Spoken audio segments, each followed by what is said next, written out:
Pessoal, vamos lá. Vamos começar a aula de hoje. Vamos ver se eu consigo começar a aula de hoje. Vamos lá. Tá travado? Não tá travado, não. Deixa eu ver. Galera, é o seguinte.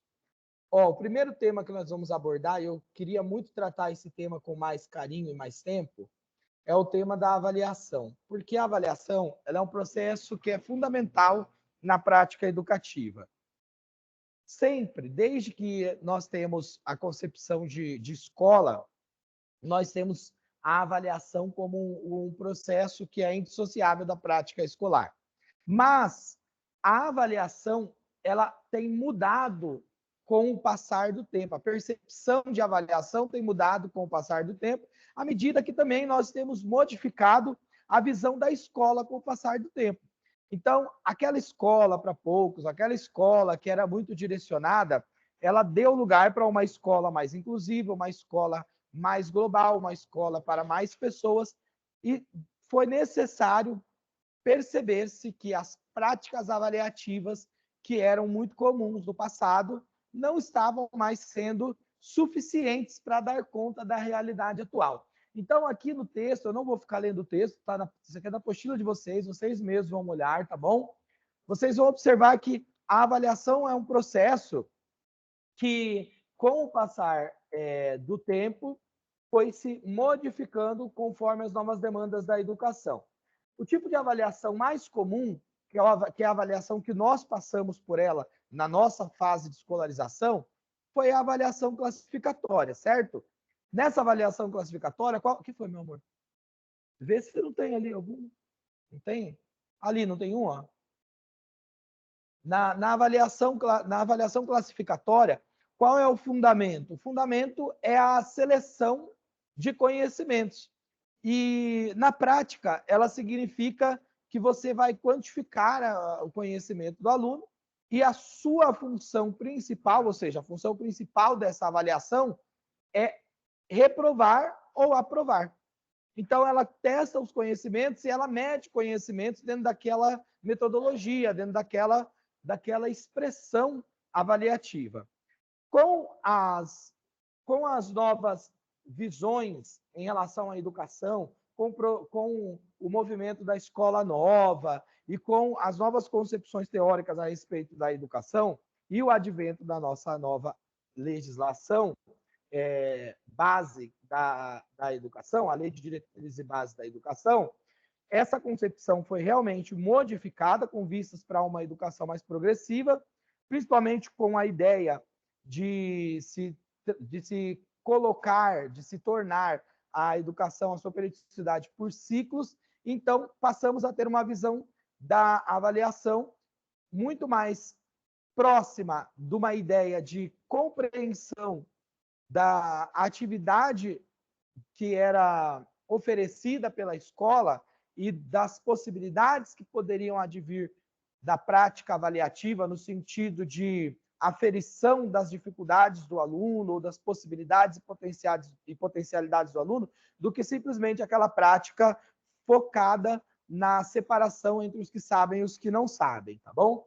A avaliação classificatória, ela foi responsável por anos e anos de evasão escolar, segundo alguns estudos comprovam, e apresentam para os estudantes da pedagogia como fonte de estudo. Né? Então, aquela prática de avaliação para aprovar ou para simplesmente verificar conhecimentos, os conhecimentos que teriam que ser adquiridos pelo aluno, remontavam a uma ideia de uma prática de uma educação tradicional, bancária, onde o foco da aprendizagem era o professor e o aluno ele tinha que receber uma quantidade de conhecimentos e ele tinha que expressar esses conhecimentos de alguma forma dentro das avaliações.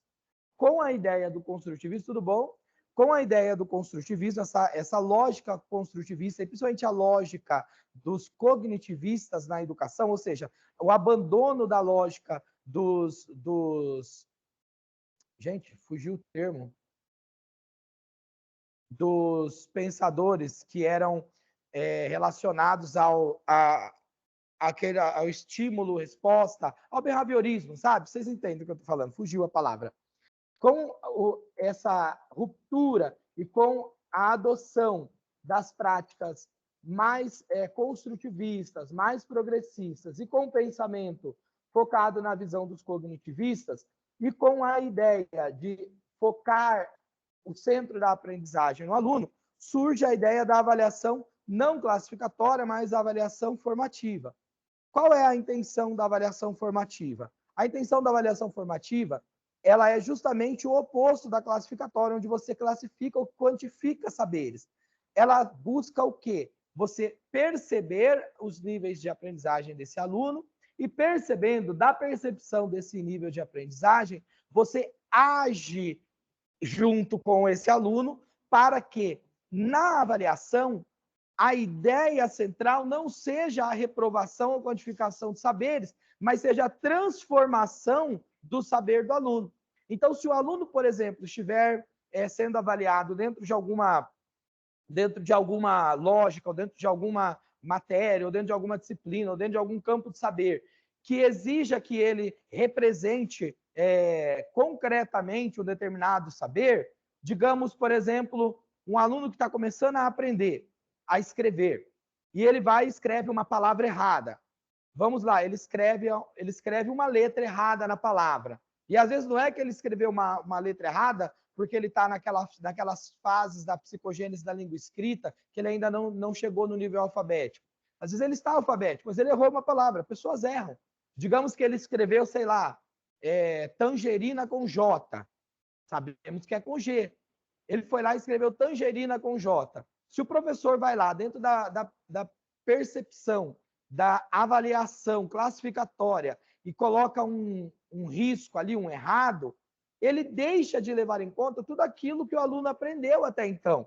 Então, ele não valoriza o que o aluno sabe. E, em contrapartida ainda, ou para piorar, ele ainda não auxilia o aluno a se apropriar do que é o certo naquele momento. Então, na prática, a avaliação formativa é o quê? É o professor apontar para o aluno aquele erro e, dentro desse apontamento desse erro, corrigir o aluno de uma maneira que faça com que ele perceba o erro, o provoque, inclusive, para ele perceber o erro, para que ele possa construir ali aquele acerto. Se o professor também só chega, coloca lá o vermelho, o risco, e coloca a letra certa em cima, vai lá e coloca o G, pode ser que esse aluno ele não vai se apropriar desse conhecimento, porque ele chegou do professor para ele. E, na verdade, a sensação, que é uma sensação muito humana, quando a gente é corrigido, a gente fica meio puto, né? Você meio que se fecha para o negócio. Então, naquele primeiro momento, você não quer prestar atenção naquilo. Ah, tá errado, tá errado. Entende? E vamos dizer assim que o aluno errou aquela, mas ele tirou 8. Ou ele tirou 9 no final da menção final, a nota final. Para que ele vai se preocupar com aquele 1? Então, ele não construiu esse conhecimento, isso vai ficar para trás. Então, a lógica da avaliação formativa é que ela seja um elemento que acompanhe o processo de aprendizagem. Então, ele é permanente, tá? Isso é o que nós vamos chamar também de uma avaliação que é permanente, uma avaliação que é contínua, uma avaliação que se dá o tempo inteiro. Agora, dentro dessa lógica, a partir daí, nós vamos para o modelo de avaliação que hoje é considerado o modelo referencial, que inclusive por isso, preciso de falar para vocês que é a avaliação somativa ou não tem necessidade? Está no texto aqui, tá? Mas enfim, a ideia desse tipo de avaliação também é dentro da lógica classificatória, tá bom? Então, ela é uma concepção que não cabe ao nosso modelo atual de avaliação. Então, quando a gente fala de avaliação como instrumento para analisar o processo de ensino-aprendizagem, nós vamos chegar na autora que está sendo cobrada na nossa bibliografia. Portanto, como ela é a única autora que trata de avaliação que está sendo disponibilizada na nossa bibliografia, no nosso edital, tanto para a PEB1 quanto para a PDI, eu vou partir do pressuposto que essa é a lógica que eles vão adotar na prova. Então, quem eles escolheram? Eles escolheram a Jussara Hoffmann. E eu falava Jussara Hoffmann também, mas eu depois fui estudando para trazer para vocês aqui. Aí eu vi um vídeo dela, ela se apresentando, e ela falou que o nome dela é Jussara Hoffmann. Então, se a mulher diz que o nome dela é Jussara Hoffmann, o nome dela é Jussara Hoffmann e acabou. Desde o magistério que eu sei que o nome dela é Hoffmann. Tem mais de 20 anos que era Hoffmann. Ela acabou com a minha vida. Mas tá bom, não tem problema. Nós vamos aprendendo.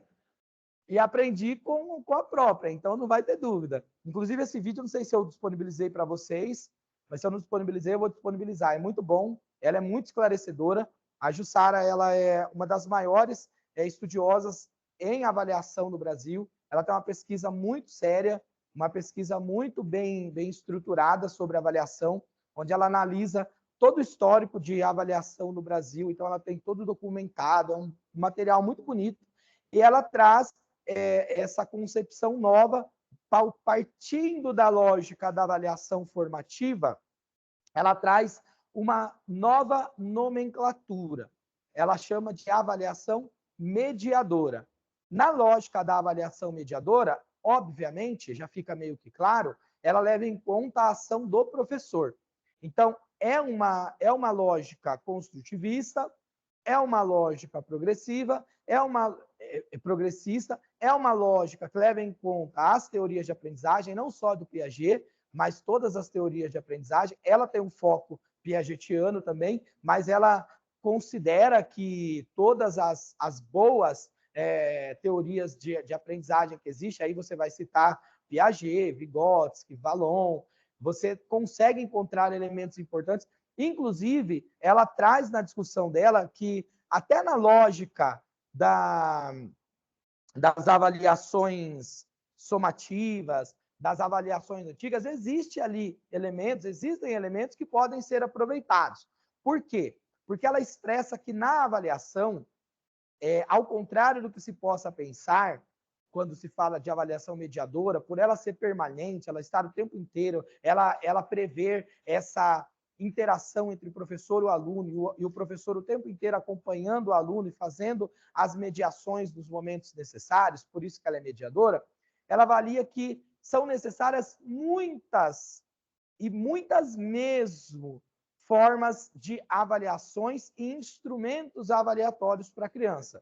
Então, não é aquela coisa de, não existe mais prova. Não, você pode ter prova. Você só não pode ter só prova. E outra, você não pode avaliar só em momentos específicos. Não é da data X à data Y que você vai avaliar. Você avalia o aluno o tempo inteiro, porque a ação pedagógica, a ação do ensino-aprendizagem, ela é constante na vivência escolar. Então, todo momento é apropriado, é propício para que haja essa mediação. Algumas vezes essa mediação se dará de maneira direta, algumas vezes se dará de maneira verbal, algumas vezes se dará durante um processo de algum tipo de atividade que esteja sendo produzido, em alguns momentos se dará dentro da lógica das avaliações formais, como nós concebemos. Ela reconhece o valor das avaliações formais, inclusive das avaliações institucionais. Daqui a pouco nós vamos olhar um texto do Alavarce, e ele também é um dos formuladores de teoria sobre avaliação no Brasil, mas aqui ele não está sendo cobrado no nosso edital como um teórico da avaliação, ele está sendo cobrado aqui como teórico do currículo, da leitura do currículo, tá? Da teoria sobre currículo. Então, nós vamos linkar, porque tem tudo a ver. A avaliação, ela pertence ao processo curricular também. Qual é a diferença? A diferença é que na avaliação formativa, com essa ótica de avaliação mediadora, o processo não é classificatório, não é para repetir o aluno, é para favorecer a aprendizagem do aluno e é para que o professor possa, através de vários instrumentos de avaliação, conseguir auxiliar no processo de ensino-aprendizagem do aluno, evitando o que acontecia antigamente, que era a repetência dos alunos, e pelo fracasso escolar, pela repetência, nós acabávamos vivenciando uma evasão muito grande na escolarização. Agora, ela problematiza também no documento dela, no texto dela, que nós temos uma circunstância que é real. Embora a lógica esteja bem apacentada, bem estruturada em teses científicas, em argumentos científicos, com base em muito estudo a respeito da defesa da avaliação mediadora, nós devemos levar em conta que ela, por si só, não tem significado, e os dados empíricos apontam isso, que nós estamos alcançando a escola que nós desejamos. Da mesma forma, o Alavarzi vai dizer isso também com relação à seriação, aos ciclos, né? Não à seriação, aos ciclos. Então, a lógica de ciclos, que é justamente também para evitar a repetição em larga escala e favorecer uma avaliação que seja uma avaliação contínua, que leve em conta os processos de aprendizagem do aluno. Por isso que a Jussara Hoffmann vai falar de que o professor, sempre para fazer uma avaliação, ele tem que ser um bom conhecedor dos processos de aprendizagem, da teoria de aprendizagem, dos estágios de aprendizagem do aluno. Porque se ele não tiver essa consciência, ele não terá as ferramentas corretas, tanto para fazer a avaliação, quanto para fazer a mediação de uma maneira correta. E ela também esclarece que não existe uma avaliação que seja coletiva. Não dá para eu avaliar coletivamente todo mundo, e não dá também para que todo mundo avalie um aluno. Toda avaliação, todo tipo de avaliação, ela é dual. Então, a minha avaliação acerca da Bruna é minha. A minha avaliação acerca da Thalita é minha. E é de mim para ela, numa interação dela comigo, dentro desse processo de alguém que está sendo avaliado e alguém que está avaliando. Sempre será dual, não tem como dizer que é global. Não estou dizendo que não exista, por exemplo, a questão de conselho é outra coisa, mas o conselho ele é outra ferramenta. Nós estamos falando de uma avaliação da prática, da diária, do cotidiano, tá? Então, a avaliação é sempre uma prática dual. Por isso que o professor ele tem que ser muito bom conhecedor das teorias da aprendizagem para que ele possa identificar no aluno onde é que o aluno está, qual estágio ele está, o que ele pode potencializar nesse aluno, o que ele pode provocar nesse aluno para que o aluno possa se desenvolver adequadamente. Portanto, a avaliação ela não nunca será na visão da Jussara Hoffmann e na visão que nós buscamos dentro da nossa bibliografia aqui para a nossa prova, uma avaliação que visa a meritocracia, que visa classificação por saber, que visa quantificação de saber, que visa segregação de aluno. Não, ela é uma avaliação que ela é inclusiva, ela busca compreender os processos de cada indivíduo, de cada aluno, estabelecer uma mediação que seja eficaz para que o aluno possa desenvolver as suas aprendizagens no decorrer da vida escolar e para que, inclusive, possa identificar, quando seja necessário, um tipo de reforço, algum tipo de atividade que faça com que o aluno possa buscar algo que tenha sido perdido nesse ínterim, nesse meio de campo aí dessa avaliação, tá bom? Deixa eu passar mais aqui, daqui a pouco eu vou colocar um resuminho da Jussara Hoffmann, mas eu não vou ficar muito tempo, porque nós já praticamente zeramos essa ideia, tá? Claro que nós temos que entender também que essa lógica ela não saiu da cabeça de alguém, não foi adotada aleatoriamente, né? Essa visão dessa avaliação mediadora, ela está calcada na nossa legislação. E aí, vamos ver esse termo aqui que a Jussara Hoffmann utilizou e utiliza nos seus livros. Ela utiliza o termo avaliar para promover. E ela problematiza sobre isso dentro da seguinte perspectiva. Quando a LDB foi promulgada em dezembro de 96, ela trouxe consigo a lógica da progressão continuada, ou seja, aquela quebra do ciclo, da seriação, a adoção de ciclos e a progressão continuada. Então, a ideia de que o aluno precisa aprender tudo num ano, ele tem um tempo ali para ele poder aprender. Isso chegou muito mal para os professores da época. E chegou mal de uma maneira que gerou uma revolta muito grande, uma concepção, uma percepção muito grande do que fosse isso. Inclusive, nas escolas, naquela época ainda não tinha acontecido a municipalização, as prefeituras atendiam só a creche e as EMEIs em nível assistencial, e o ensino fundamental era ainda o primeiro grau, e era a função do Estado, ainda era o Estado quem cuidava disso. Então, quando os professores estaduais receberam essa informação, chegou para eles que, primeiro, haveria a municipalização. Havendo a municipalização, ia ter um problema que era a questão do seu empregador. se você está sendo empregado pelo Estado e uma parcela grande dessas escolas, significativa dessas escolas, vai passar para a administração do município, o que vai acontecer com esse professor, principalmente aquele que era temporário, que não era efetivo, o que ia acontecer com ele? Rua, ia perder o emprego. Simples, né? E até porque nós já tínhamos uma Constituição que previa que, no seu artigo 37, que para ingresso no serviço público é concurso público de provas e títulos. Então, isso tudo já estava sendo preconizado, estava se reconstruindo as estruturas administrativas do país. Então, quando isso chegou para eles, foi uma bomba. E a lógica que chegou para eles da progressão continuada era assim: aluno vai passar sem estudar.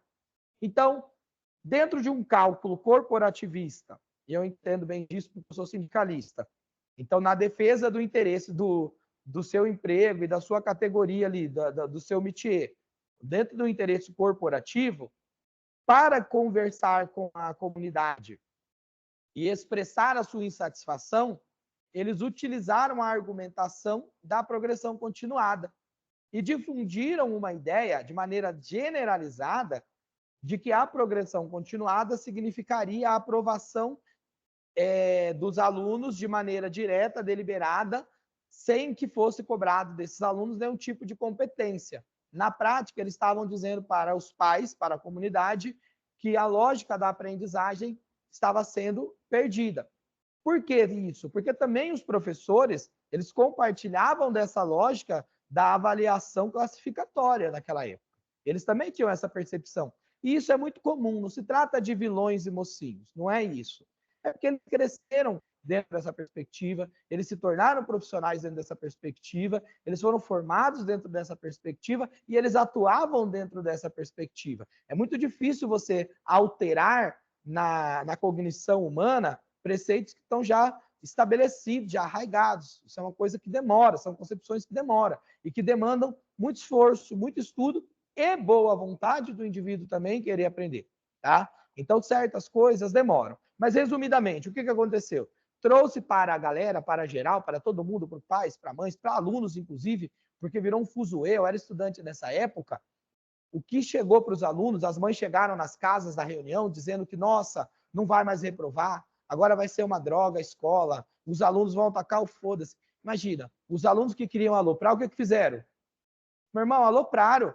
É quaresma, solta o demônio na rua. Eles arregaçaram. Não tinha mais nada que os segurasse, entendeu? Então, a lógica ali ainda era aquela, ó, se você não se comportar, se você não estudar, se você não fizer a sua parte, você vai ser reprovado. O aluno perdeu o medo de ser reprovado, então ele perdeu o sentido do estudo dele. E aí a Sara vai dizer exatamente isso. O problema de você trazer uma lógica classificatória é que quando você não dá sentido para o estudo do aluno, ele abandona ou ele não valoriza. Se ele ficar, ele não dá valor. Então, ele também não vai se preocupar com a aprendizagem dele. E nós aprendemos lá com o Piaget que a aprendizagem ela é individual. Ela é uma ação que acontece dentro do cérebro, da cognição do indivíduo. Você tem a mediação do meio, você tem a mediação do adulto, você tem a mediação do professor, as orientações, só que o processo é interno. Ele se dá em cada um. Cada indivíduo tem o seu processo próprio, é subjetivo. E ele leva em consideração vários fatores, fatores biológicos, fatores sociais, fatores emocionais, fatores afetivos, e inclusive o fator da motivação. Para você estudar, você tem que ter motivação. Sem motivação, não tem processo de ensino-aprendizagem. Você precisa querer, precisa ter interesse, precisa ter desejo, senão não rola, não funciona. Quando a Jussara Hoffmann escreve avaliar para promover, nossa, os professores ficaram putos, porque era logo depois dessa questão aí da progressão continuada. Então eles falaram, pô, como assim? Você está defendendo que então você avalia só para promover? Como que é essa parada? Não sei o quê. Se você avalia para promover, você tem que saber que também se avalia para reprovar e tal, naquela lógica dicotômica, sabe? Aquela visão meio cinza meio cinza assim das coisas, sabe? Ou meio preto e branco para ser melhor, para se colocar melhor, não cinza, meio preto e branco assim, tem que ser uma coisa ou tem que ser outra, sabe? Aquela coisa binária. Não, não é assim. Ela fala, quando eu digo que a avaliação é para promover, não é no sentido que a avaliação ela é um instrumento somente de institucionalização de uma avaliação aleatória ou uma avaliação sem critérios. Ao contrário, é você trabalhar a lógica da avaliação para promover esse aluno, não no sentido de promover de série, mas para promover a aprendizagem desse aluno. Dentro das novas perspectivas das legislações, da Constituição e da LDB, nós temos que promover o aluno para que ele se desenvolva de maneira plena. Então, o que ela dizia era isso. É uma avaliação que conduza o aluno, que conduza o educando, que conduza o indivíduo a aprender com sentido, com uma aprendizagem significativa, onde ele tenha ferramentas avaliatórias constantes, permanentes, e que essas ferramentas não sirvam para desestimulá-lo, para mostrar o quanto ele não sabe, o quanto ele é incapaz, mas, ao contrário, para construir com ele as bases de uma boa aprendizagem, mediar o conhecimento para que ele saia de uma zona de erro, que não na perspectiva do erro seco, mas vocês entenderam o que eu estou querendo dizer, de uma perspectiva do erro para uma perspectiva de acerto, tá bom? Então, essa é a lógica que a Jussara vai apresentar para a gente, tá bom? E o caminho que ela propõe para isso é a avaliação mediadora, como esse processo que vai conduzir a ação pedagógica na interação com o aluno no processo de ensino-aprendizagem,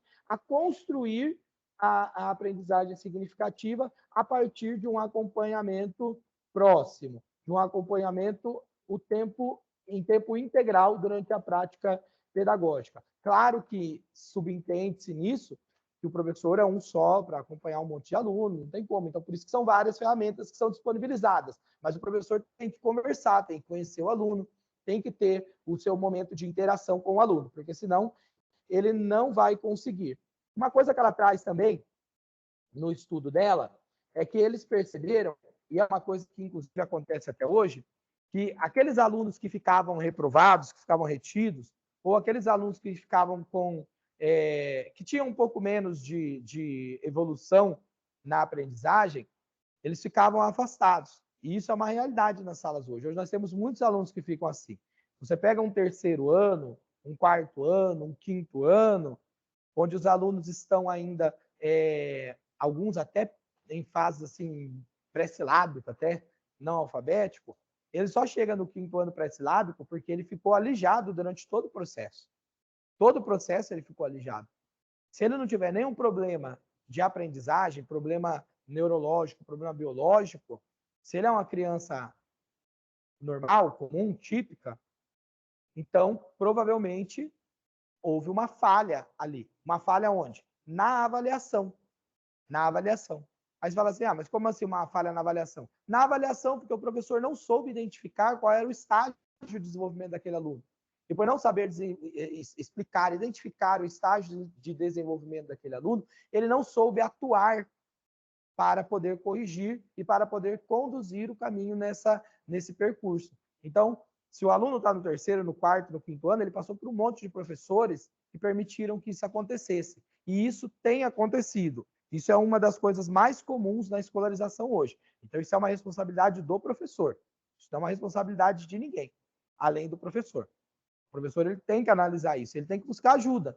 Olha, eu não estou conseguindo, esse aluno está numa fase que eu não estou conseguindo dar conta, para isso que na lei está previsto as salas de reforço, sabe? E é para isso que ele tem que também estabelecer uma comunicação com o gestor, para o gestor, inclusive, se precisar, solicitar o que for necessário como meios acessórios da Secretaria de Educação. Algum tipo de avaliação clínica, alguma coisa. Às vezes um psicólogo, às vezes o aluno não tem um problema biológico, formativo, mas ele tem um problema nos sentimentos, nas emoções, alguma coisa está bloqueada. E uma terapia, uma conversa com o psicólogo, algumas conversas, podem colocar o aluno na posição de buscar essa trilha do saber de novo, tá? Então, tudo isso faz parte do processo avaliativo do professor. Portanto, a avaliação ela não consiste especificamente ou simplesmente no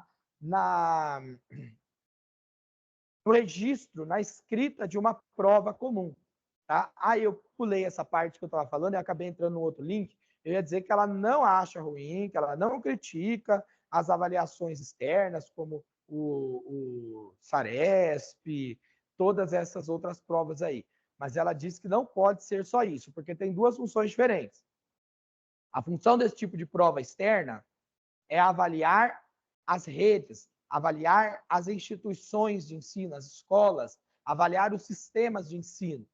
Então, eles são um mecanismo que serve para isso. Da mesma forma que nós vamos prestar no concurso domingo, e esse concurso, ele não é uma avaliação mediadora. Ninguém vai ficar lá do nosso ladinho e vai falar, olha, você errou aqui na concepção da Berbel. Não, você errou, você errou. A lógica ali é o quê? Qual é a lógica ali? Classificatória. E sendo classificatória, ela é seletiva. De imediato, ela já tem lá um recorte. Menos que 50%, tchau, tchau, bau, bau. Muito obrigado por ter vindo. Acima de 50%, parabéns. Cruzou a metade do caminho. Agora vamos somar quantos pontos você tem aqui para ver quão mais próximo você está do objetivo.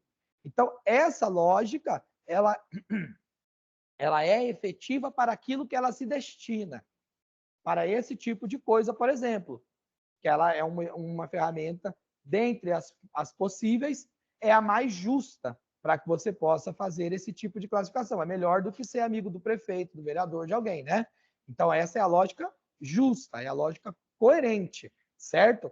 Agora, dentro da escolarização, essa lógica ela não cabe na maioria dos momentos. Ela pode também, em algum momento, ser aplicada, mas ela não tem que ser a lógica principal. A lógica tem que ser o acompanhamento, porque se o aluno estuda para aprender, eu tenho que estar o tempo inteiro avaliando esse aluno para estar caminhando com ele nesse processo de ensino-aprendizagem de uma maneira que seja eficiente, para que a educação seja eficiente e significativa. E aí também ela aponta essa questão das avaliações externas como essa ferramenta necessária para esse tipo de avaliação das instituições. É por isso que eu digo, aí sou eu que estou dizendo, burlar essas provas é um crime contra nós mesmos. É lógico que a Secretaria de Educação fica piradona lá, não, você tem que fazer, tem que acontecer, o aluno tem que estar bom e não sei o quê, e eles inventam, compram o livro da Pombagiro, faz o diabo, porque eles querem atingir o quê? Um número. Eles querem atingir uma classificação. Eles querem atingir um índice. E eles estão pouco se importando, estão se lixando se tem qualidade ou não, se está um lixo ou não, se está ruim ou não. Ao contrário, cada vez que a gente atinge um nível elevado, isso acaba comprovando no papel para avaliadores externos que aqui está bom. Então, é um absurdo. Então, assim, eticamente, o que nos cabe? Jamais sabotar. Nosso papel é fazer com que seja tudo de uma maneira correta. É não manipular os números, não manipular as avaliações. Eu já vi situação em que o professor dava a resposta da avaliação para o aluno. Isso é um crime. Além de ser um crime realmente, porque está falsificando um documento que é público, ainda é um crime que eu acho que é muito maior, que isso aí não está nem previsto em lei, porque está destruindo as possibilidades dessa rede ter o olhar necessário das instituições maiores para poder corrigir o que está errado, entende? Então, da mesma forma que eu disse ontem, que nós não podemos, porque a situação é ruim, ser maus profissionais, pelo contrário, a gente tem que ser ainda melhor, também nós não podemos manipular esse tipo de coisa, a gente tem que ser fiel aos fatos. Vamos aplicar a prova corretamente, sabemos que a lógica daquela prova é classificatória, mas essa prova não é para aprovar meu aluno. Essa prova não vai dizer se o aluno vai ser aprovado ou não, é para avaliar o sistema. O aluno é só um dos digamos assim, um dos percursos de avaliação do sistema. Por isso que é importante que a gente faça isso. Porque, inclusive, hoje a gente vê muita injustiça. Péssimos gestores horrorosos, que massacram professores, que são muito ruins e que são muito bem quistos lá em cima, na parte da secretaria. Nossa, ele é maravilhoso, ele é ótimo. Por quê? Porque ele trata professor numa lógica escravocrata, escravagista. Então, para eles lá em cima, está ótimo isso. Eles não estão preocupados com a qualidade, eles estão preocupados em quem cala a boca do professor, do funcionário, quem não mantém as coisas em dia. Bom, enfim, então é isso. Com relação à avaliação, meninas, eu queria avançar muito mais nisso. Eu acho que é um estudo muito maneiro, muito legal, que vale a pena que a gente se esmere. Mas, para o que nós vamos precisar para a prova, eu acho que é isso, tá? Alguém quer fazer alguma ponderação? Alguém gostaria de colocar alguma coisa? Estou aberto, gente. Vocês sabem como é que eu sou. Eu nem vou colocar de novo o texto da avaliação, do resumo. Eu mandei para vocês já receberam no WhatsApp, tá? Porque aqui tem tudo o que eu falei, vai ficar repetitivo. Precisa? Não precisa, né? Diga.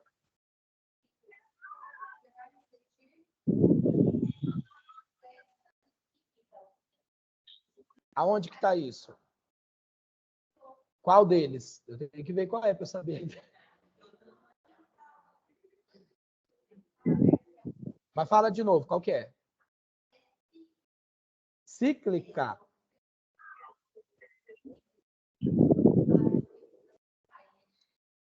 Cíclica eu posso aplicar para tudo, né? Eu posso aplicar tanto para a questão do ciclo, eu posso falar da questão da aprendizagem, da interação ensino-aprendizagem com o professor e o aluno. Cíclica eu posso falar, se eu tiver, por exemplo, abordando a visão de Vygotsky, que é a aprendizagem através da linguagem, pelo símbolo, pela simbologia, né? Você pega um objeto e aí você dá um sentido, o aluno dá um sentido e através da linguagem ele estabelece a aprendizagem acerca daquele objeto de aprendizagem. Isso é um movimento cíclico. Você pode avançar um pouco e voltar um pouco. O voltar é normal no processo de aprendizagem do aluno. A criança, as pessoas, eu, você, todos nós não somos um ferrorama assim na linhazinha seguindo sempre em frente. Não, nós fazemos avanços e aí quando nós enfrentamos uma crise no sentido da aprendizagem, ou seja, aquilo que nós pensamos saber é confrontado com uma ampliação desse saber, isso vai ser chamado de crise por Vallon, vai ser chamado de conflito pelo Piaget. Aí você volta um pouco nesse processo para você voltar realmente na zona de conforto, saca? Para você sentir qual que é e você poder avançar de novo. Então, pode ser nesse sentido. Mas precisa ver qual documento para te falar exatamente o que é, porque se não for, eu posso estar falando uma besteira aí para você de uma coisa que não. Qual que era? Do que era? Vê o tema do mapa mental que eu te falo.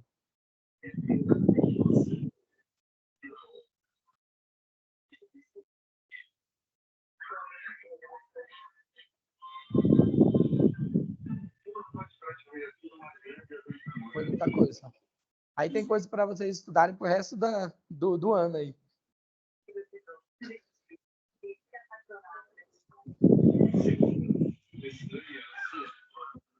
Era um monte de material que era para ter passado.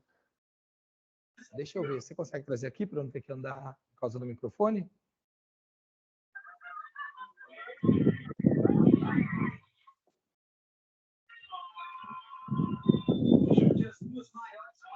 É pequenininho, não é muito grande. Qual é o tema? Uma parte que estava escrito. Avaliação mesmo, né? Isso. Onde que está a parte que está cíclica? Uma avaliação mediadora, faz a diferença em avaliação formativa, que ela media, né? Aqui ele está citando a zona de desenvolvimento proximal do Vygotsky, tá vendo? Agora, onde é que está aqui? Tempo de reconstrução. Talvez seja isso, né? Essa questão do cíclico, né? Aqui, ó. Complexa e cíclica. Eu quero observar. Compreender para ajudar. Uma postura investigativa, um diálogo, uma responsabilidade. Mediação. Ela é uma concepção construtivista. Onde é que está o complexo e cíclico? Ah, tá. Observar, refletir e favorecer oportunidades. Ela é complexa e cíclica. Ou seja, na avaliação mediadora, quando você está acompanhando o aluno e você está fazendo a mediação da aprendizagem, muitas vezes o aluno vai fazer esse processo de insegurança em relação ao que ele aprende. Então, ele avança e ele volta. A avaliação ela tem que estar acompanhando isso, ela tem que entender isso, e a avaliação mediadora ela vai acompanhar o aluno nesse percurso sem melindrá-lo, sem traumatizar e sem criar um bloqueio, no sentido de, nossa, você está regredindo. Não é isso, não existe regressão. Lembre-se que na perspectiva construtivista, a palavra erro ela não existe. Eu uso aqui porque eu sou tonto, mas você não tem que usar a palavra erro na perspectiva construtivista, tá? O aluno não atingiu aquele objetivo, aquele ponto, aquela meta que foi estabelecida pelo professor, porque não é bagunça, é construção. Então, você tem que saber para onde você vai. E aí, o professor ele vai fazer essa mediação, ele vai voltando ali para tentar colocá-lo, ele vai fazendo justamente essa mediação, para colocar o aluno no caminho. Como que ele faz isso? Já vimos como isso é feito no construtivismo, através da lógica de resolução de problemas, da instigação. O professor ele tem que instigar o aluno acerca daquela problematização, daquela situação. Então, ele não chega lá e dá a resposta, entende? Ah, escreveu abacaxi com CH. Você não chega lá e coloca o X e risca. Você vai problematizar com a criança. É assim? Vamos procurar outros lugares onde está essa palavra?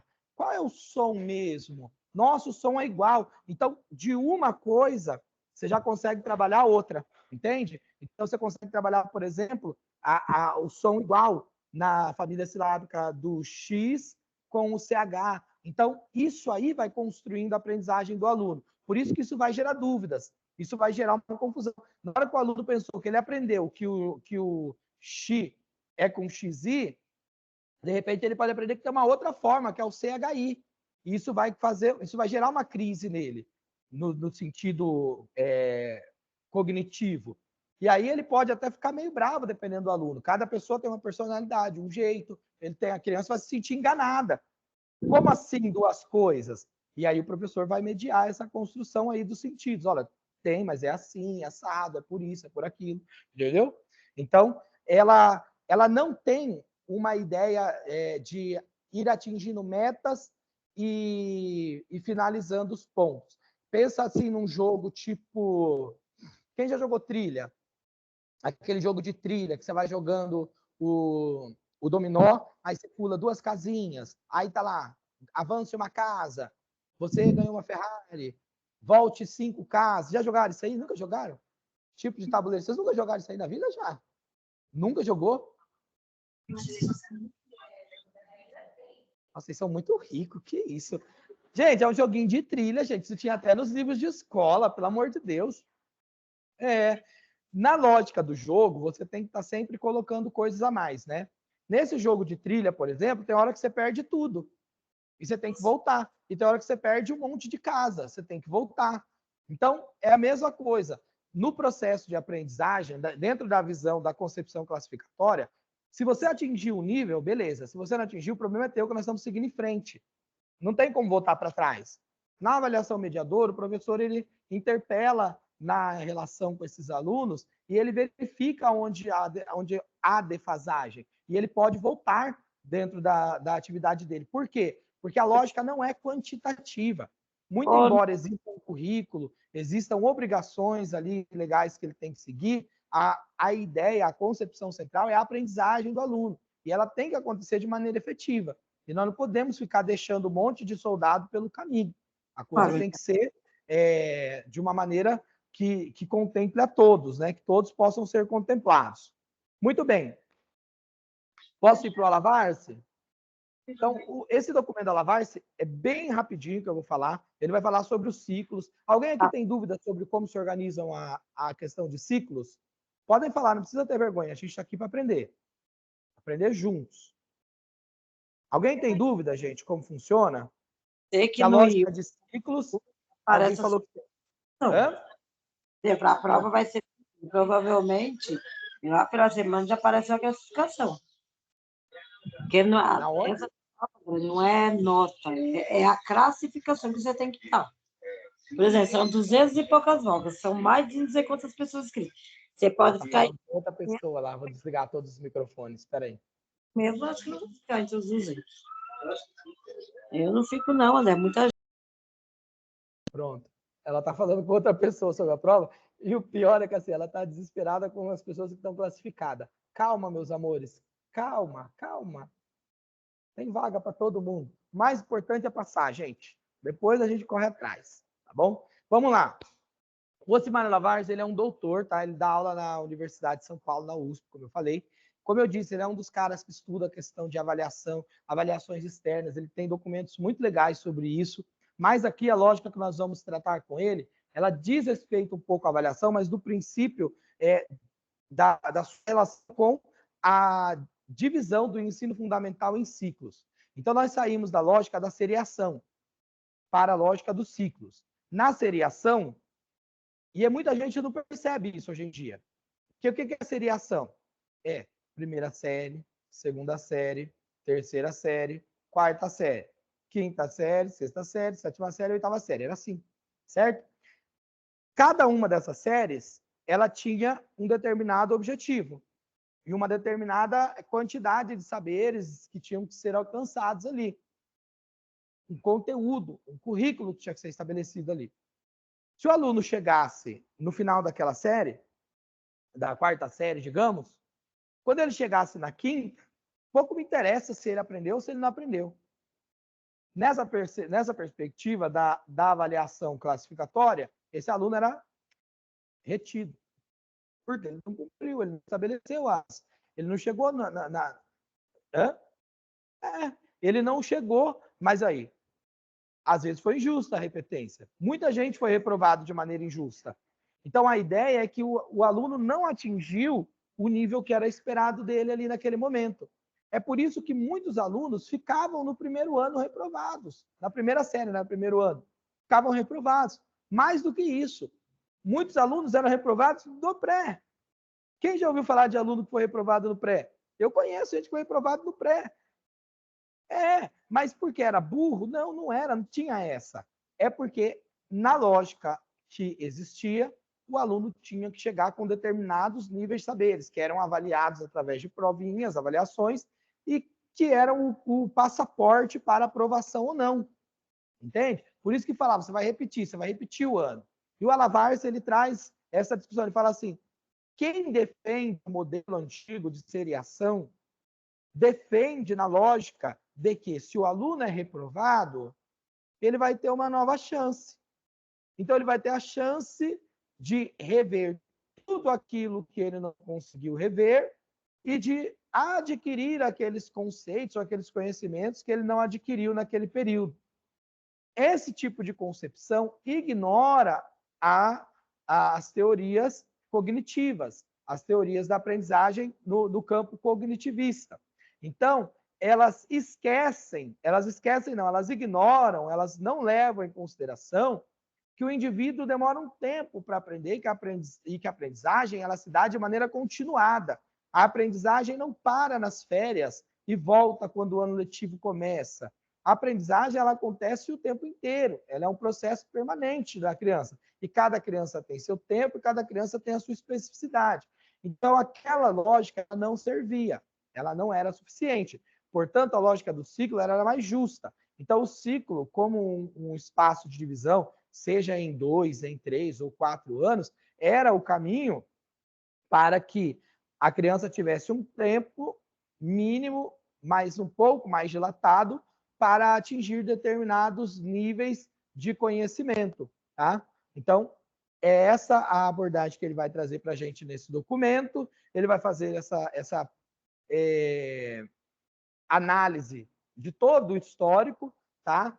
Da questão do ciclo, vai falar sobre essa discussão, vai apresentar que o ciclo ele tenta, com a sua adoção, abandonar aqueles resultados de fracasso escolar, ou seja, da repetência, da evasão. Então, não era incomum um aluno repetir lá no primeiro ano porque não tinha aprendido a escrever, aí chegava parecendo que tinha aprendido a escrever na segunda série, porque ele tinha memorizado, tinha sido forçado a memorizar ali, ele não era alfabetizado de verdade, ele era um analfabeto funcional, e aí quando ele chegava ali numa terceira série, que era exigido dele um pouco mais de capacidade de interpretação de texto, de leitura, de apropriação como uso social daquela alfabetização, que é o que a gente viu lá no letramento, ele não conseguia. E aí o que se fazia com esse aluno? Pau nele, repete esse aluno, entendeu? Às vezes o aluno sabia ler e escrever, mas ele ia mal em matemática, porque o professor era uma porcaria em matemática, não sabia ensinar matemática, não tinha outras estratégias. E aí o que você fazia? Pau no aluno, reprova o aluno, porque o aluno é burro, entendeu? Inclusive tem um ponto no material da Jussara Hoffmann que eu não falei. Ela fez um estudo, uma pesquisa, onde ela perguntou para alguns professores lá, para 30 professores, qual é o motivo do seu aluno não saber, não aprender, dos seus alunos terem dificuldade. A maioria dos professores, a maioria esmagadora, apontou a culpa em quem? Adivinha? No aluno. Entendeu? A culpa é do aluno.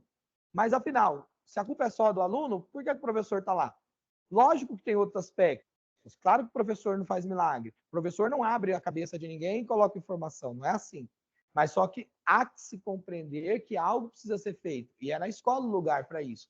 Então, você jogar a culpa no aluno não me parece ser muito adequado. Para a Jussara Hoffmann também não parece. E eu fico mais com a opinião dela do que com a minha. Com ela eu estou aprendendo. Então, eu prefiro a opinião dela.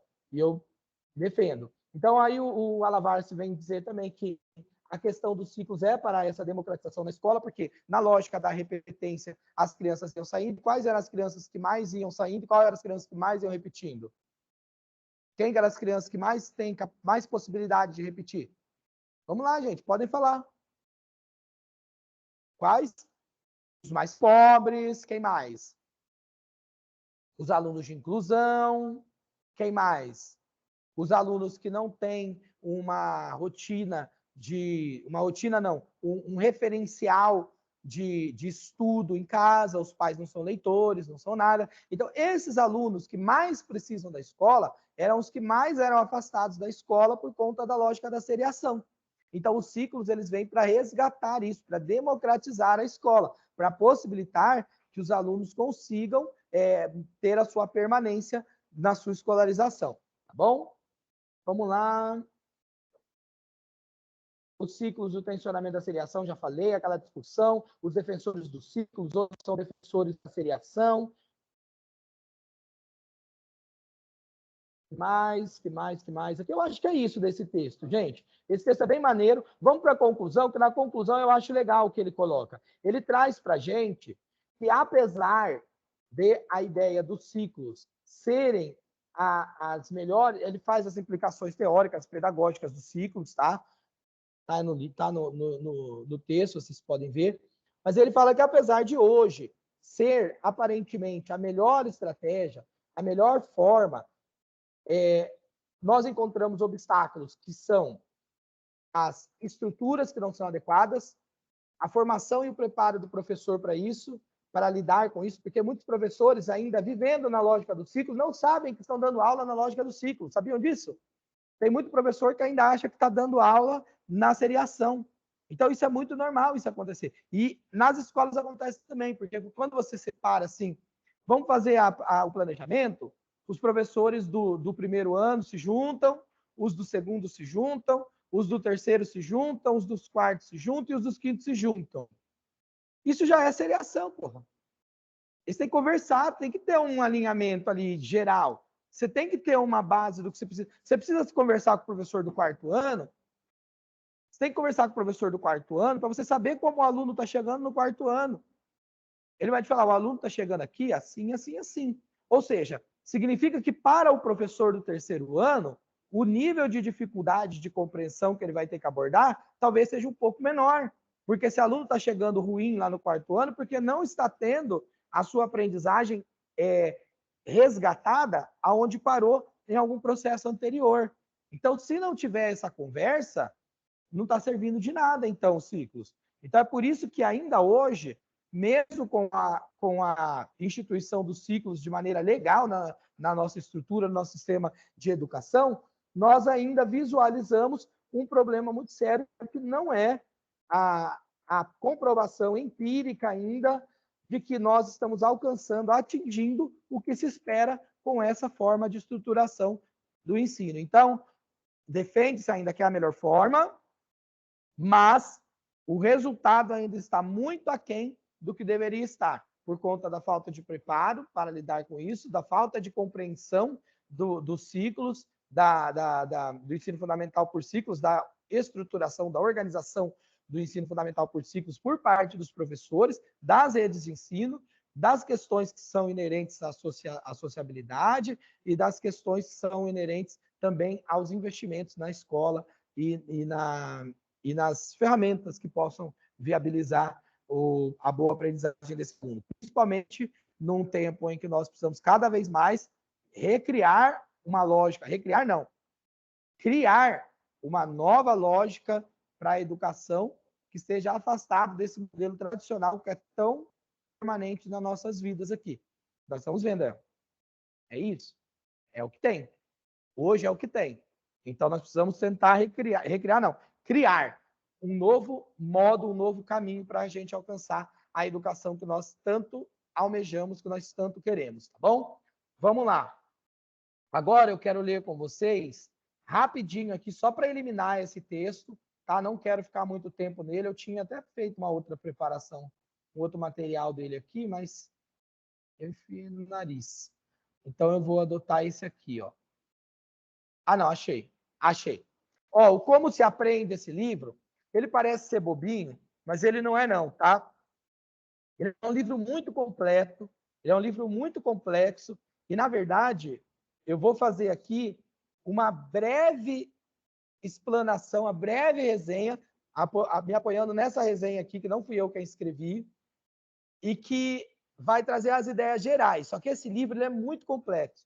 Ele é igual o livro da Formosinha. Ele é muito, muito, muito, muito complexo. Precisaria de ficar, sei lá, uns 3, 4 dias para falar deles, porque eles abordam muitos temas importantes e que são genéricos. Então, assim, esse livro ele vai problematizar uma questão que não é problematizada na realidade escolar hoje por nós, professores. E que é o título desse texto. É Como se Aprende. Nós vimos aqui um monte de coisas nessas aulas que nós estamos fazendo. Concepções teóricas de cognição, de teorias de aprendizagem, do que se espera, o que é uma educação inovadora, vimos legislação, o que é construtivismo, que o aluno precisa ser acompanhado, que o aluno interage com o social, tudo isso aí. Acabamos de ver que a avaliação tem que ser mediadora, lindo, maravilhoso. E aí, como é que você faz isso mesmo? Como que o aluno aprende? Como é que o aluno aprende? Ué, o papel do professor é fazer com que seja favorecido o ensino-aprendizagem desse aluno, o processo de ensino-aprendizagem. O aluno tem que aprender. Como que o aluno aprende? Quais são as formas que o aluno aprende? Então, ela vai trazer aqui que, por óbvio, as teorias de aprendizagem são elementos fundamentais, porque elas trazem para a gente as possibilidades de visualizar, de verificar e de criar situações onde favoreçam a aprendizagem desse aluno, principalmente quando nós começamos a levar em conta o aluno como sujeito do saber. Então, a gente começa a adaptar as nossas aulas, adaptar o nosso currículo às demandas que são trazidas pelos alunos, pelas crianças. Então, a gente tem a capacidade de ser flexível, inclusive na nossa própria alteração de um determinado planejamento, de alguma coisa que foi planejada, que foi estruturada, dentro de uma necessidade que surja, porque nós temos que aproveitar o ímpeto do aluno no sentido de aprender. Então, ensinar, o como aprender, está muito ligado ao como ensinar. Ou seja, as estratégias do ensinar, elas têm que atender aquelas especificidades dos alunos. E como os alunos não são todos iguais, como não há uma homogeneidade, a lei, digamos assim, é a heterogeneidade, então os professores precisam ter a capacidade de desenvolver várias ferramentas, várias tecnologias, várias estratégias, várias formas, várias linguagens de alcançar esse aluno. E aí ela vai usar esse termo de metacognição, que é o que está além da simples cognição. Então, o aluno tem lá os seus períodos, tem lá a sua cognição, os seus processos formativos, cognitivos, mas o professor ele tem que trazer uma abordagem que consiga extrapolar aquilo que está apresentado, aquilo que está colocado, para que possa desenvolver no aluno esse potencial aprendente, esse potencial de buscar essa aprendizagem. Ela vai trazer, a palavra que eu queria lembrar era comportamentalismo, lá no início. Então, ela vai trazer a abordagem, vai fazer essa análise entre os comportamentalistas, ela vai citar o Ivan Pavlov, vai citar o John Watson, Edward Lee, o Thorndike e, claro, o Skinner, tá? Então, ela vai dizer que esses cientistas foram que tiveram ideias a respeito da educação, mas era aquela lógica do comportamentalismo. Então, aquela lógica fechada, aquela lógica do estímulo e resposta, aquela lógica tradicional, aquela lógica de concepção bancária, de que se você forçar a barra, o aluno vai aprender, fica tranquilo, vai fundo, toca, que ele vai pegar, é só, esquece o meio, esquece o resto, é só você promover as possibilidades e forçar ali, repetir, que ele vai alcançar o resultado. Em contraposição, a lógica dos cognitivistas. Então, ela é defensora do cognitivismo, da aprendizagem, ela traz as suas ponderações acerca disso, ela problematiza as dificuldades, ela aponta as dificuldades, ela vai apontar as dificuldades em cada uma dessas visões, inclusive ela vai falar sobre aprendizagem significativa e vai apresentar também deficiências ou possíveis deficiências dentro dessas visões da aprendizagem significativa. Então, ela vai problematizar Piaget, ela vai problematizar Vygotsky, ela vai problematizar Vallon, ela vai problematizar Freinet, ela vai problematizar Jerome Bruner, ela vai problematizar a porra toda. Para ela não vai ter essa, não. Ela vai procurar um defeito em qualquer um. Sabe aquela tia que chega na tua casa e que você tá linda, você, porra, emagreceu 800 quilos, você tá maravilhosa, fez plástica, tá 10. Ela olha para você e fala, nossa, sua sobrancelha não tá meio torta? Puta que pariu. Tem essas pessoas. A função dela é essa daqui, entendeu? Ela vai não tem? Ela vai problematizar, ela vai chegar lá e vai procurar um defeito de cada um. Não é que ela quer descredenciar esses pensadores, não é isso. Ela quer contribuir naquela discussão de que nós temos sempre que... Naquela discussão que nós sempre temos que fazer, que é criticar os conhecimentos, criticar os preconceitos, criticar as ideias pré-estabelecidas, para dentro desse conflito nós criarmos um entendimento maior, ampliar essas ideias. Então, quando ela faz essas críticas, primeiro, é construtiva, ela é construtivista. Primeiro, ela faz isso para que nós possamos ampliar as possibilidades, para que a gente não fique presos a premissas intocáveis, e para também que quando nós nos depararmos dentro de algumas dessas circunstâncias que são falíveis dentro dessas perspectivas, nós não atuemos com aquela coisa de taca fogo em tudo, sabe? Fogo na aldeia, nada presta, nada funciona. Não é assim, entende? Então, o que ela vem trazer é essa ideia de que vale sim a ideia dos cognitivistas, vale sim a ideia dos teóricos da aprendizagem, mas não existe uma receita pronta e que cada indivíduo aprende dentro do seu tempo, da sua forma, tem a sua singularidade, e essa singularidade tem que ser levada em conta pelo professor, para que ele possa desenvolver um bom trabalho em que permita que, afinal, o aluno possa desenvolver a sua aprendizagem de maneira eficiente, de maneira significativa.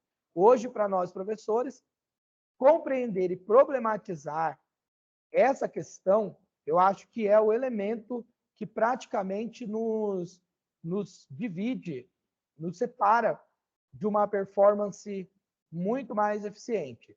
Descobrir como o aluno aprende. E eu fiz isso aqui e não compartilhei para o pessoal de casa o documento.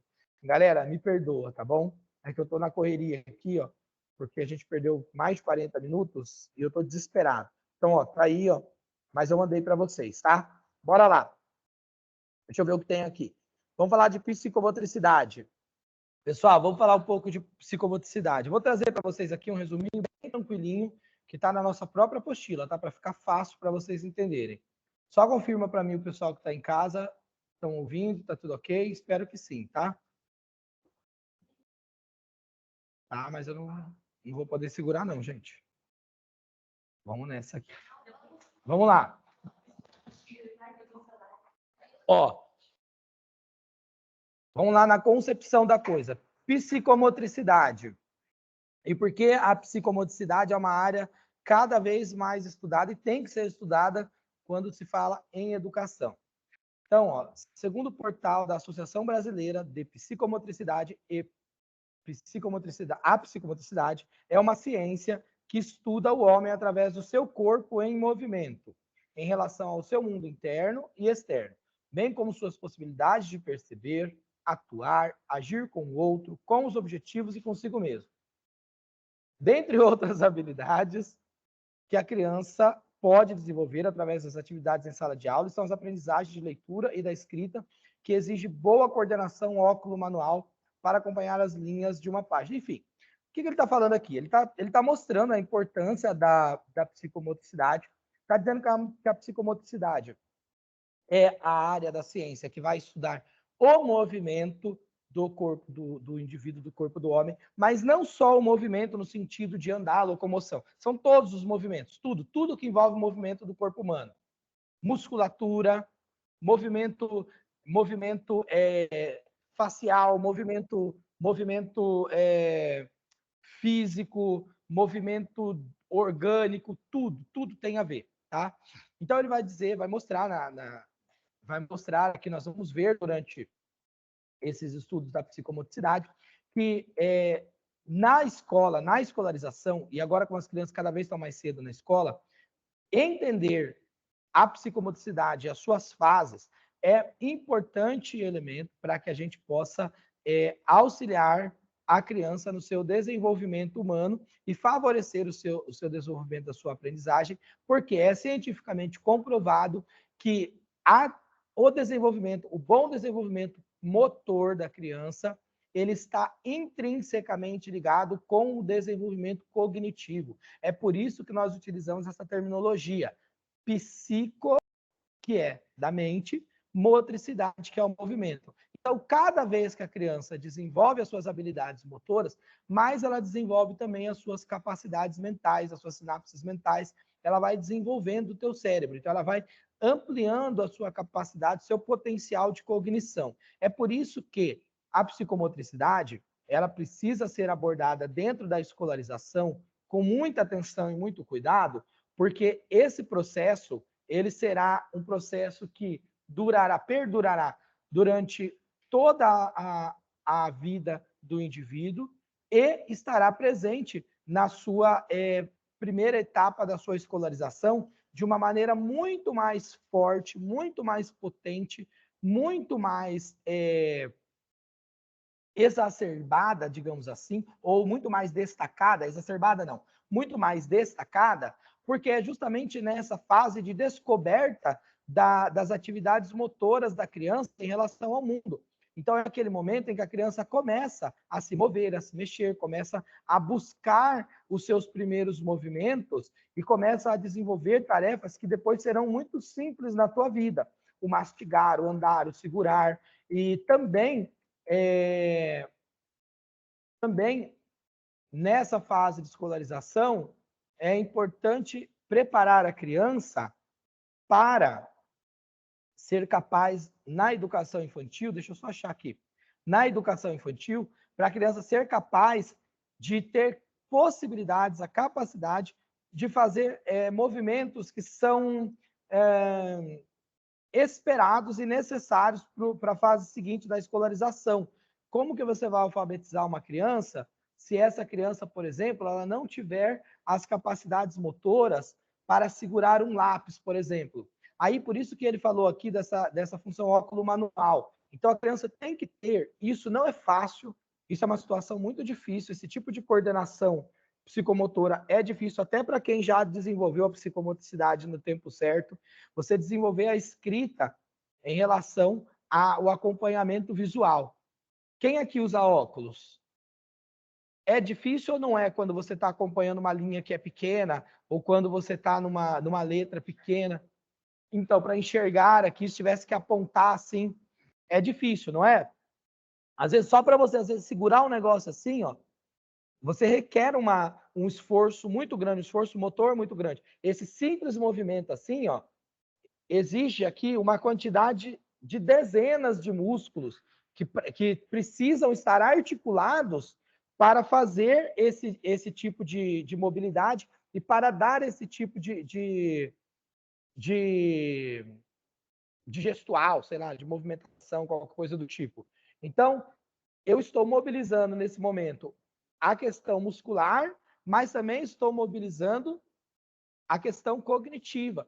Então, meu cérebro tá em ação para fazer isso. É por isso que quando uma pessoa sofre um acidente e ela acidenta uma parte do cérebro, um espaço do seu cérebro, algum lugar, ela pode perder, às vezes, memória, às vezes ela perde um determinado movimento, às vezes ela não perde o movimento todo, mas ela perde um movimento. Pode ser que ela perca o movimento de um dedo, de outro dedo, porque isso está dentro do nosso cérebro, biologicamente e também celularmente, assim, biologicamente eu falo muscularmente, mas também no sentido das células, da parte dos neurônios mesmo, na construção das sinapses.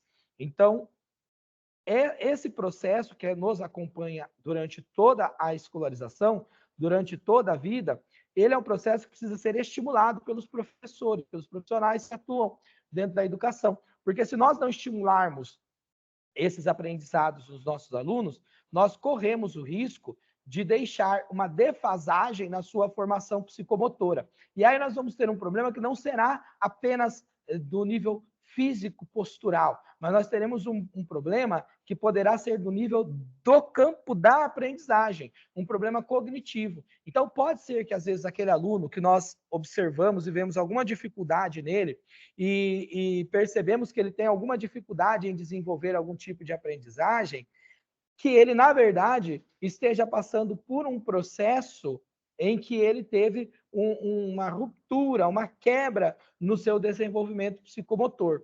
Muitas vezes o aluno tem dificuldade de pegar num lápis na hora da alfabetização e a professora ou professor imagina que seja qualquer outro problema que ele tenha.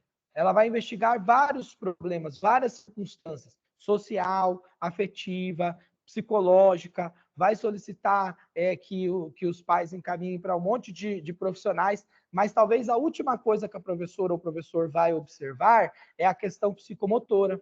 E se ele não der a oportunidade, se ele não se der a oportunidade de perceber, se ele não fizer atividades que envolvam essa avaliação psicomotora, para fazer essa anamnese, ele pode estar relegando esse aluno a um campo de não aprendizagem, de desestímulo da realidade escolar, porque ele não vai não vai conseguir pegar no lápis.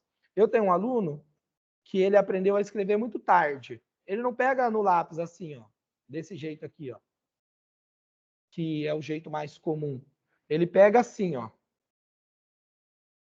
Eu não sei como ele consegue escrever assim. Desse jeito, cara, para ele poder corrigir, né? Já deu uma... a gente não pode simplesmente chegar e corromper isso, mas tem que corrigir, tem que ter um profissional que acompanhe, né? Um psicomotricista, para poder chegar e fazer isso, porque senão é caríssimo, porque é duro fazer. Oi, amor? Exatamente.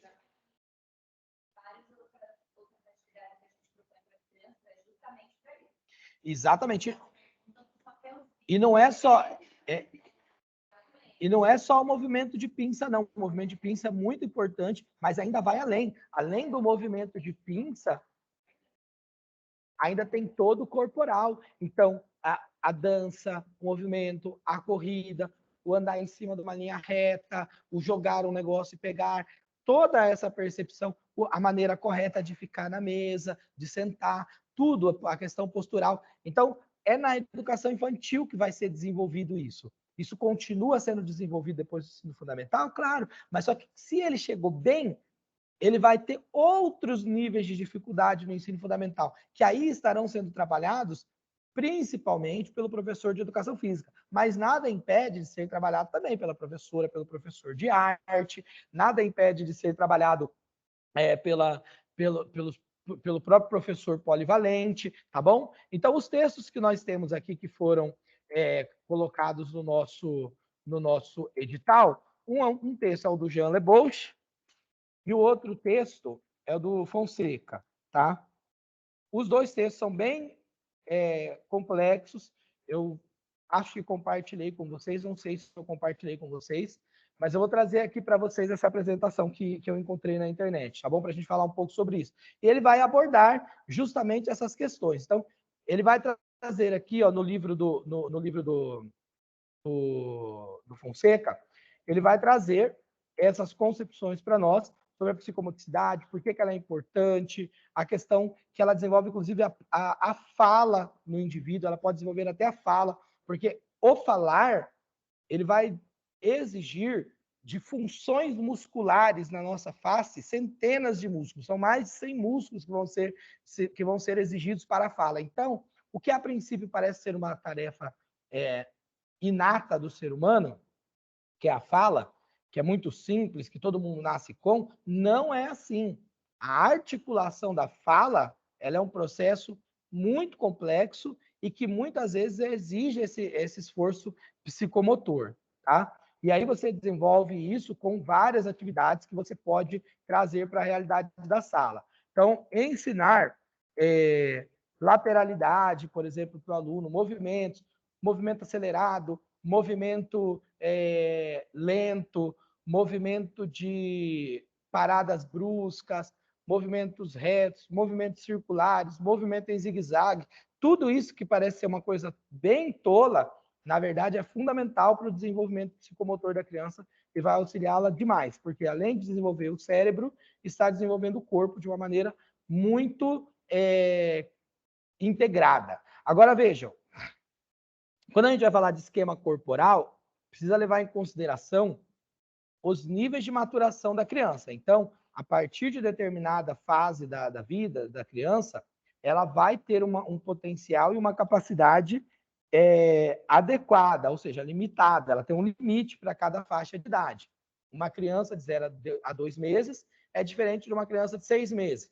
E muito embora pareça que não há diferença assim tão grande em idade, para crianças, isso você pode colocar como se fosse equivalente a anos para adultos. É muito incrível o quanto isso é diferente entre uma criança e outra. É muito gritante como, às vezes, 2 meses de vida dão uma desenvoltura motora, psicomotora para a criança, que você até fica se questionando se aquilo é normal, mas é normal sim. Agora, tem uma diferença também. A criança que está na escola, ela tende a conseguir se desenvolver muito mais do que uma criança que não tem interação com outras crianças fora da escola. Então, ela precisa ter essa interação. Um outro ponto importante é que, na escola, os ambientes têm que ser adequados, os ambientes têm que ser preparados, concebidos para essas práticas. Então, quando forem se desenvolver as práticas psicomotoras, igualzinho a Osasco. Osasco é assim, os parquinhos cobertos, bom ventilado, tudo bom. Ninguém queima o pé. Não, farpa que farpa. Não tem isso aqui. Não, aqui é tudo de primeira. Aqui, no mundo da pós-verdade, é maravilhoso. É tudo ótimo, viu, gente? Confia. Cidade do futuro. Então, aí, não se assusta não, vai dar certo. Aí ele vai colocar essas questões, né, do espaço, porque o espaço é necessário para que a gente faça as atividades todas, né? Outro ponto que ele vai abordar, que os textos vão abordar, é a questão do grafismo. Então, assim, o que é o grafismo? Grafismo é aquela primeira habilidade de você estar riscando, fazendo os riscos mesmo, grafando as coisas com lápis, usando a sua capacidade motora, psicomotora para escrever. Só que assim, não dá para confundir isso com aquelas práticas repetitivas de zigue-zague, vai, vem, não sei o quê, aquela coisa. Você pode fazer isso também, mas não pode ser isso como uma constância, como se só cobrasse isso, como se só fosse isso. Não, tem outras atividades que você pode fazer que podem desenvolver isso. Aí é que está o X da questão. É fácil? Não é fácil. Fazer esse tipo de coisa requer muito estudo. Estudo pra caramba. O professor tem que se preparar muito, ele tem que buscar esses elementos, ele tem que ir atrás. Se nós ligarmos o botão vou usar a experiência que eu tive quando eu estudei, melou, já era. Deu ruim o processo. A gente tem que buscar. Então, não é fácil, é desafiador. A educação infantil exige demais do professor, ela exige uma gama de conhecimentos muito grande. Então, integração entre os professores na sala de aula para poder dividir esse trabalho é o único jeito que pode fazer com que as coisas deem certo. E ter um bom diálogo, ter uma boa integração entre os profissionais, se possível, com a digestão da escola também, até para organizar o espaço. E é a função deles, é a obrigação deles, tá? Sempre lembrando disso, que é a obrigação deles. A escola é feita por todos, tá bom? Então, aqui, acabei de falar da questão do grafismo, da psicomotricidade. Uma coisa interessante é assim, que nos livros vão apontar para a gente. A criança, quando nasce, e ela tem um movimento muito restrito, ela tende a não utilizar o corpo de maneira integral. Como que é isso? Primeiro ela usa um lado, depois ela usa o outro. Se ela quer alcançar a mão no objeto, ela alcança aqui. Se ela quer alcançar no outro objeto, ela alcança aqui. Esse movimento de fazer isso, ó, é uma coisa que nunca vai ter no bebezinho. Se tiver, corre. Chama um exorcista. Não vai ter, entendeu? Não está normal se isso acontecer. Por quê? Porque ele não desenvolveu essas sinapses ainda. Então, ele ainda tá, o cérebro dele ainda está desenvolvendo, está muito compartimentado ainda, ele não fez essa integração. Então, ele vai sentir... Por isso que, às vezes, o bebê vai estar meio assim, para um lado, assim, meio bobo. Você pensa, o que ele está fazendo? Ele está estimulando esse lado aqui dele. O cérebro dele está desenvolvendo esse lado aqui. Está sentindo todos os movimentos, tudo que está lá dentro. Então, ele vai mexer o pezinho, ele vai girar, ele vai se estimular. Essa promoção desse autoestímulo também é muito importante que a escola consiga desenvolver e permitir também na criança, entendeu? Porque a criança, ela não vai seguir o nosso ditame, o nosso regramento. A criança não entende de planejamento, de currículo, de plano de aula. A criança entende de desenvolvimento, de se desenvolver, ela está ali buscando isso.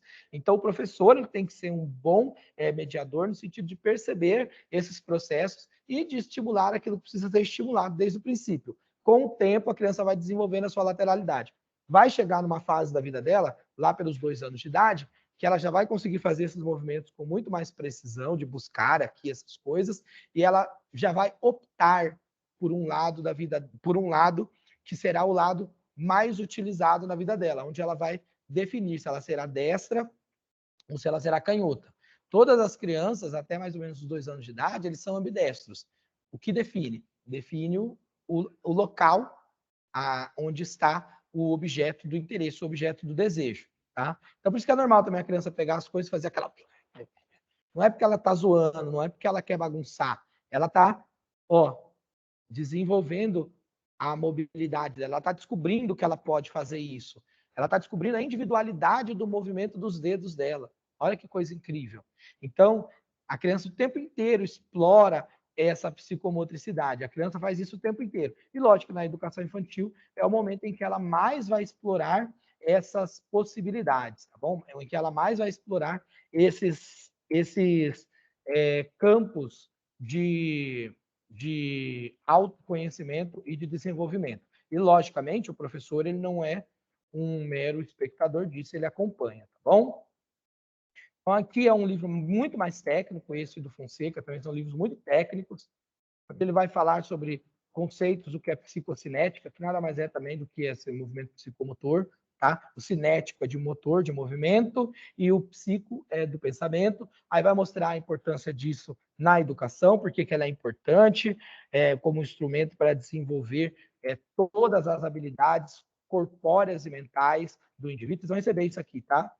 E está na internet, está fácil, vocês vão receber também. Então, ele aponta uma coisa importante. A criança, nessa fase, como ele está descobrindo, como eu disse, ele está aprendendo as coisas, no princípio, a criança ela só enxerga nessa questão as necessidades dela. Ela é absolutamente egocêntrica. E isso é um instrumento instintivo, é um instrumento da espécie para o desenvolvimento. Então, ela ainda não enxerga outras coisas fora como nível de referência. Ela se enxerga como se tudo fosse baseado no corpo dela. Então, tudo que está ao redor se baseia na imagem do corpo dela. Ela tem essa percepção que o corpo dela é o centro do universo. Então, esse período de egoísmo, de egocentrismo, vai durar até uma determinada idade, ele vai até lá os seus 4, 5 anos de idade, no campo da cognição do pensamento relacional, mas ele começa, desde que nasce, a desenvolver a imagem do seu corpo, a perceber o seu corpo, a se perceber. Então, às vezes, a criança parece um cachorrinho brincando com a mão, brincando com alguma parte do corpo. É normal isso aí. Ela está se percebendo, ela está se descobrindo, tá bom? É por isso que é muito comum e é, inclusive, recomendável que nós tenhamos dentro das escolas de educação infantil o uso do que nas paredes? Do que? De espelho. Para a criança se ver, para a criança ver o amiguinho, para a criança perceber o amiguinho, para ela perceber a diferença entre os dois, para ela enxergar partes que ela não enxerga normalmente. Por exemplo, as costas dela, a parte de trás dela, uma lateral que ela não consiga virar muito. Então a criança tem que perceber isso e se perceber. E é por isso também que é normal nessa fase as crianças se pegarem, se tocarem, quererem sentir um ao outro, estimular um ao outro. Às vezes a criança tem uma criança mais paradinha. Quem já não viu numa interação entre uma criança um pouco maior, um pouco mais desenvolvida na sua motricidade, ela pegar uma criança um pouco menor e querer empurrar essa criança, fazer essa criança andar, fazer essa criança... Ela não entende isso, que tem essas fases. Ela quer que a criança ande. Por quê? Porque ela está centrada nela. Se ela faz, todos fazem. Entendeu?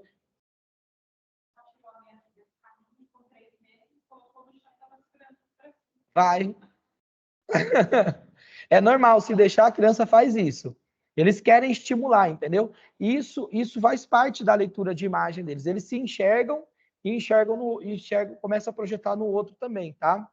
Então, essa personalidade egocêntrica é normal, tá bom? E faz parte do desenvolvimento. Com o tempo, ela vai se perdendo, vai dando espaço para outros elementos de exploração. Então, ele começa a explorar o movimento de outra forma. Aí tem esse momento que ele chama de corpo operatório, que diz respeito a uma fase na qual a criança poderá atuar tanto na sua própria motricidade quanto no meio em que vive. Ou seja, sua motricidade já estaria alinhada com suas representações mentais. Então, ela já é capaz de pensar um movimento e executar.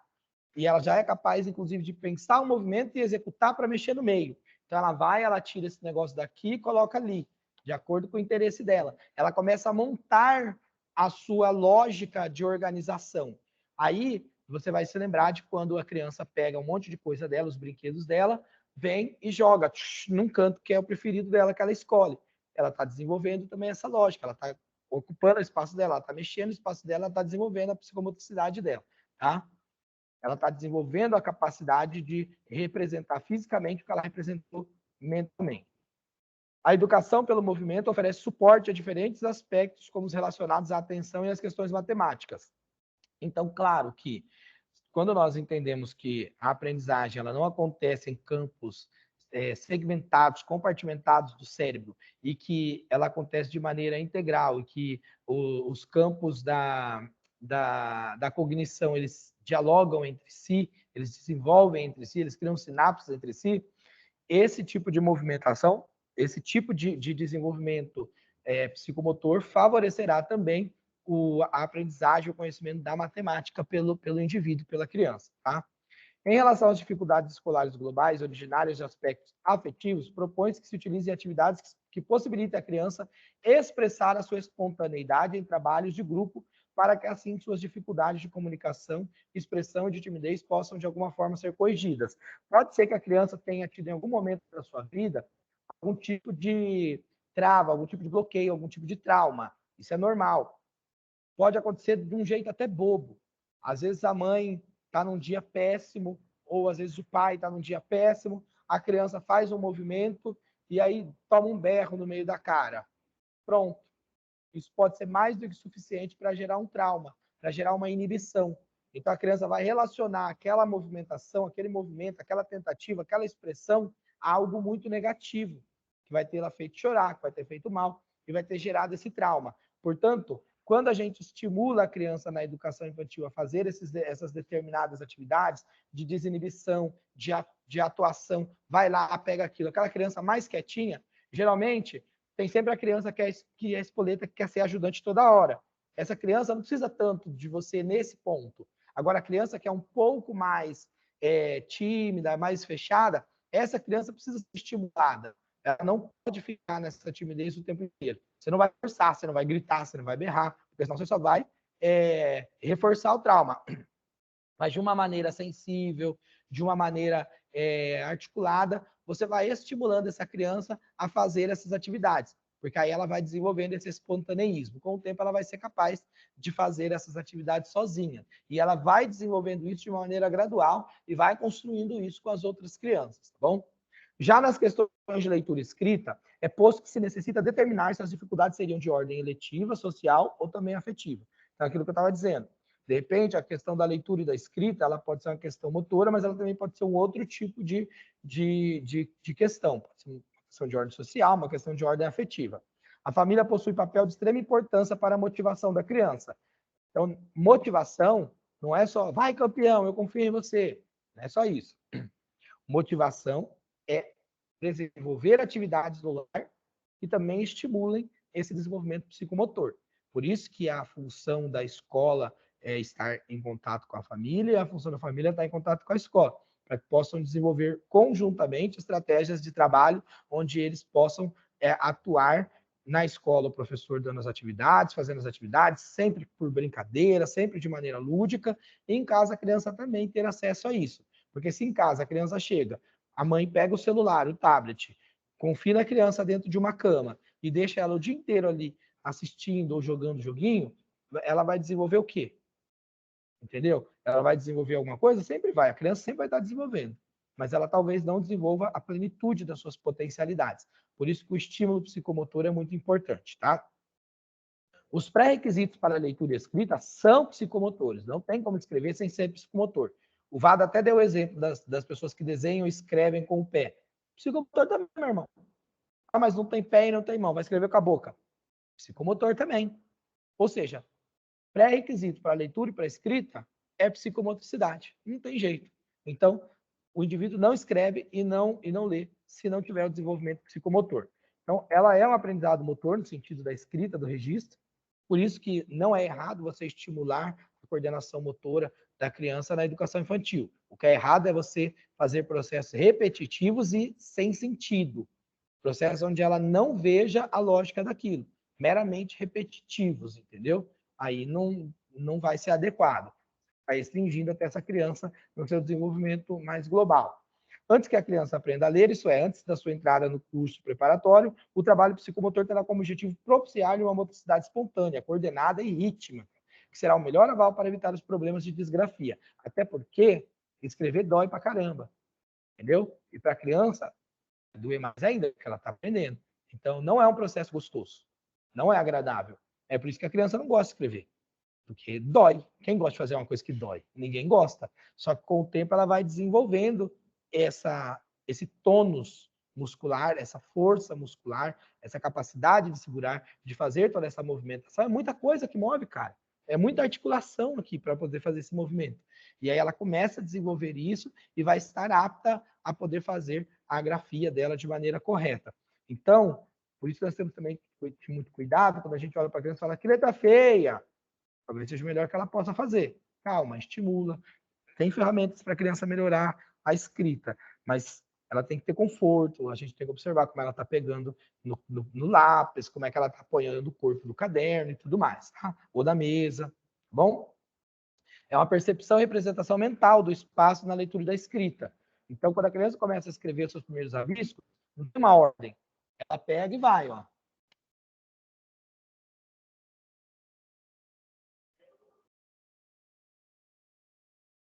Não tem muito, sabe? Lógico, é onde for, onde vier, tá.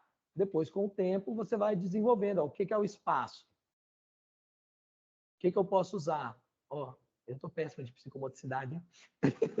Aqui de costa. Então, você vai aprendendo a usar o espaço, entendeu? Deixa eu apagar isso aqui, que vão falar que eu vou ter que voltar para a educação infantil. Mas eu sou bom disso aqui, tá? É só porque eu estou cansado. Não dá para escrever de costa assim. Vamos lá. Então, a criança vai criando. A escrita também é compreender esse espaço, onde coloca, onde emprega esse espaço para a construção mesmo da sua grafia. A boa visualização e a fixação das formas, e principalmente as possibilidades de respeitar a sua sucessão, impõe o domínio, pelo menos implícito, de uma orientação fixa, da qual depende a ordem temporal, tanto da decifração quanto da reprodução. O que acabamos de descrever como problema representa uma das principais causas de fracasso no aprendizado da leitura, tá? Então, a criança vai levar um tempo para ela conseguir fazer. Eu não estou compartilhando a guia, ninguém me falou. Ai, gente, desculpa, pessoal de casa. O material está aí, tá bom? Depois vocês deem uma olhada, tá bom? Então, vamos lá. Nossa, até me perdi. Tá, a criança fazer essa representação, conseguir colocar essa representação, ela leva um tempo e é necessário, mas é também um trabalho que se desenvolve pela psicomotricidade. Inclusive, a orientação da escrita. Você sabe que a nossa orientação é uma orientação que vem de onde? De que lado para que lado? Da esquerda à direita, da escrita alfabética. Só que a escrita numérica, qual que é a orientação? É o contrário, né? Da direita para a esquerda. Embora a gente concebeu no nosso cérebro a começar a escrever pela esquerda, mas onde é que é a ordem da unidade? Por onde que começa a organização numérica? Na direita. Por quê? Porque nós utilizamos o sistema numeral indo-arábico. E na escrita arábica, ela é da direita para a esquerda. Então, a lógica deles é essa. Para nós, a gente não percebe, mas isso confunde muito a criança, isso confunde demais. A gente já adquiriu esse saber, essa atividade por repetição, mas a criança vai confrontar isso. Se você estiver, por exemplo, apresentando numerais e estiver apresentando a escrita para ela vai falar, por que esse aqui eu começo daqui e o outro ali eu começo do outro lado? Então, isso confunde na hora de escrever. Então, tá, pré-requisitos para a leitura escrita. As simples disgrafias, que podem ser vinculadas aos problemas de coordenação, representam entraves mas raramente estão na origem de fracassos tão graves, já que não discute a visualização de sequências gráficas. Muito bem. Socialização. Função de boa evolução da imagem do corpo próprio. Já falei isso aqui, tá? Então, a boa imagem do corpo próprio, a criança tem que se entender, se identificar, se movimentar, explorar teu corpo, aprender a movimentar seu corpo, aprender a fazer uso das suas propriedades biológicas. Então, o ato de aprender a ir ao banheiro, tudo isso também pertence às funções psicomotoras, tá bom? Propriedades psicomotoras desenvolvidas nas sessões de psicomotricidade educativa ou psicocinética. Então, a utilização do espaço temporal. Essa questão do espaço temporal é muito interessante, porque geralmente não é uma coisa muito pensada, como se tivesse a ver com o aspecto psicomotor. Mas o tempo, os aspectos da temporalidade têm tudo a ver, tá? Então, a criança, no princípio, ela só tem um tempo na vida dela, o tempo presente. A criança não está preocupada com o passado, com o que passou, e a criança não está preocupada com o futuro. Se não tiver um trauma, alguma coisa, ela não está preocupada com o passado. Se não tiver nada de muito significativo, ela não está preocupada com o futuro. São concepções que vão sendo passadas para a criança. Então, uma criança, necessariamente, até uns 2, 3 anos, ela nem está sabendo que é um aniversário, que nada disso. Isso é mais uma questão social. São os pais, os familiares, as pessoas que querem fazer esse tipo de coisa. A criança não tem essa preocupação. A criança quer brincar no hoje, quer representar no hoje. Tá? E com o tempo, ela precisa tendo esse desenvolvimento desses aspectos da temporalidade. Aí nós já falamos da questão das atividades para equilíbrio, para ritmo, que aí envolve música, envolve vários tipos de atividades, também físicas, a coordenação ampla, coordenação motora ampla, coordenação motora fina, e a agilidade, a capacidade de se mover e tudo mais, a tonicidade, então o tônus muscular, que precisa ser reforçado de acordo com as atividades que forem sendo desenvolvidas, tá bom? Aqui tem a explicação certinha do que é cada um desses elementos, e vocês podem verificar depois com calma, tá bom? Psicomotricidade é muito mais complexo, é um estudo muito aprofundado, muito técnico, chato pra caramba, mas é interessante, é legal e é muito importante que nós, professores, conheçamos esses aspectos da psicomotricidade, mas não será em 20 minutos que eu vou conseguir passar isso para vocês. Eu acho que com o que nós temos aqui dá para entender legal e dá para a gente fazer a prova. Mas eu sugiro que depois vocês busquem isso, entendeu? Nós busquemos isso. Legal? Gente, eu não vou ser cruel, deu o horário, tinha mais coisas para falar hoje, mas eu acho que deu para chegar.